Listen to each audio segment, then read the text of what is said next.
In Formula One, you've got great drivers, legends, and then there's Ayrton Senna.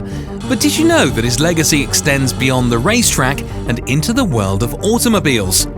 Most of you probably know about the iconic NSX, Honda's 90s legend. This car has a cult following for countless reasons, but what you might not know is that Ayrton Senna, the late F1 legend, played a crucial role in its development. His goal was to create an exotic yet reliable supercar, capable of challenging the monopoly held by Ferrari and Porsche. Thus, the Honda NSX was born, with Senna, part of McLaren-Honda, lending his genius. But how did this extraordinary partnership begin? What secrets lie behind the meeting of Senna and Honda? And how did it shape the automotive world forever? When Soichiro Honda founded the Honda Motor Company in 1948, his vision was set on racing. From the early days of TT racing to Formula One triumphs in the 60s, Honda's legacy on the track was firmly established. But when it comes to racing and Honda, one name rises above all others: the late great Ayrton Senna. Born on March 21, 1960 in Santana, Sao Paulo, Brazil, Ayrton Senna da Silva was not just a racing legend. He was a prodigious talent from the very start. As a child, he excelled in gymnastics and academics, but his true passion lay in cars and racing. At the tender age of 4, he sat behind the wheel of his father's Jeep, learning to drive on their family farm.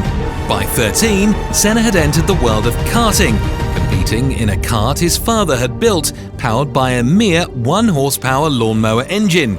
His passion paid off when he clinched victory at the South American Karting Championship in 1977. In 1981, he relocated to England, embarking on a career in single-seater racing, and eventually winning the Formula Ford 1600 Championship with Van Damon.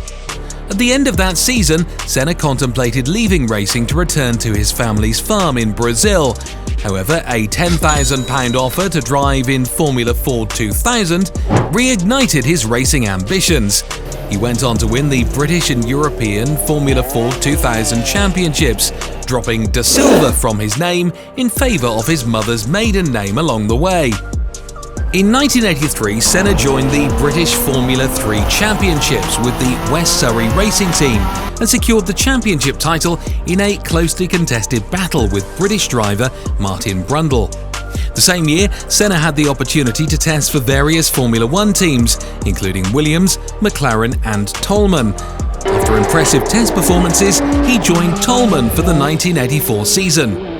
While Senna's time at Toleman had moments of success, it wasn't until his move to Lotus in 1985 that he claimed his first Formula One victory in the Portuguese Grand Prix, held in challenging wet conditions.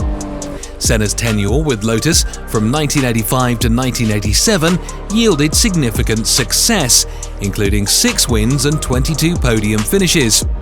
During this time, he built rivalries with the likes of Nelson Piquet, Nigel Mansell and Alain Prost, and he began his tradition of celebrating victories with a lap of honour while waving the Brazilian flag.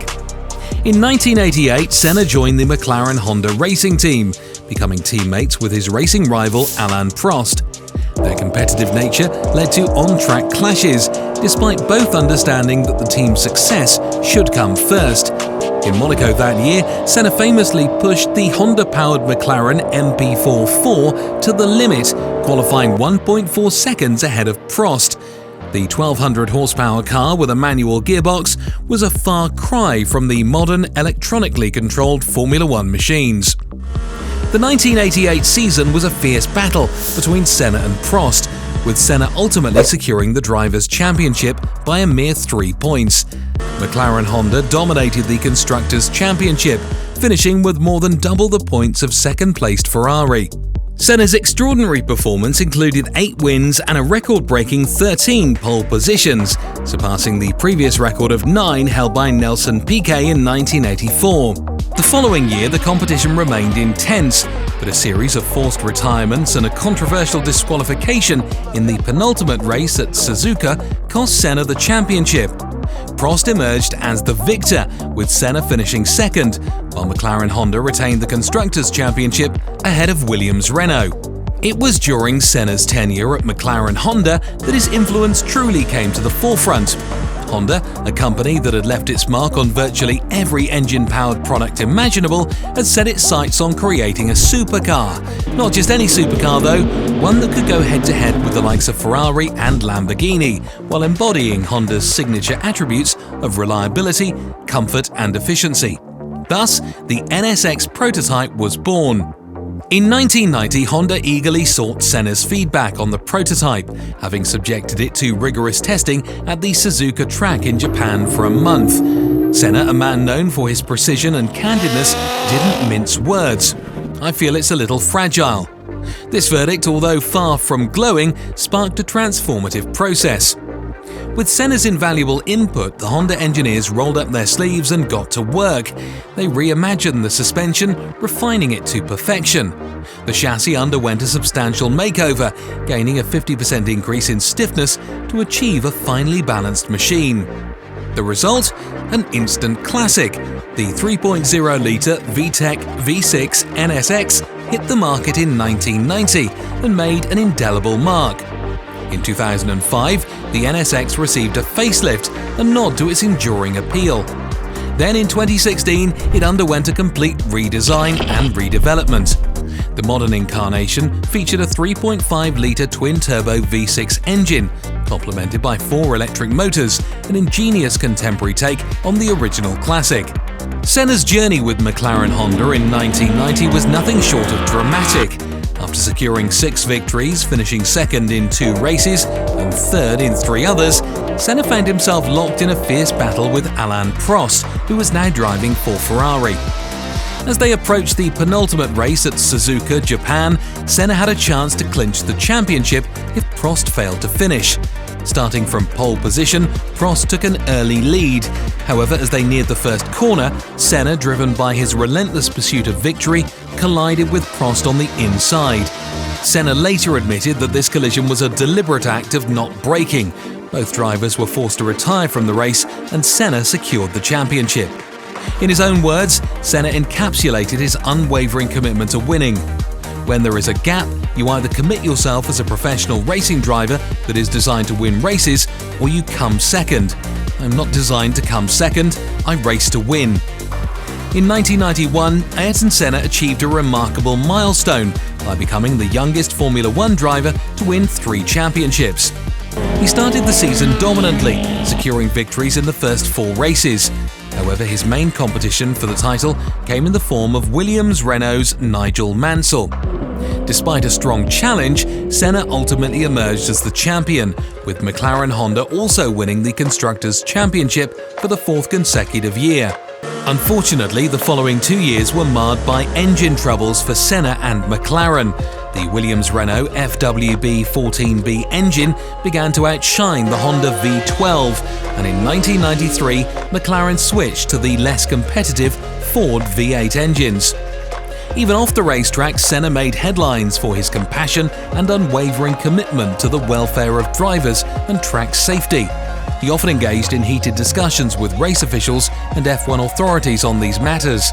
In the 1992 season, Senna's compassion was on full display when he rushed to assist fellow driver Eric Comas after a crash, risking his own safety by stopping in the middle of the race to aid the injured driver.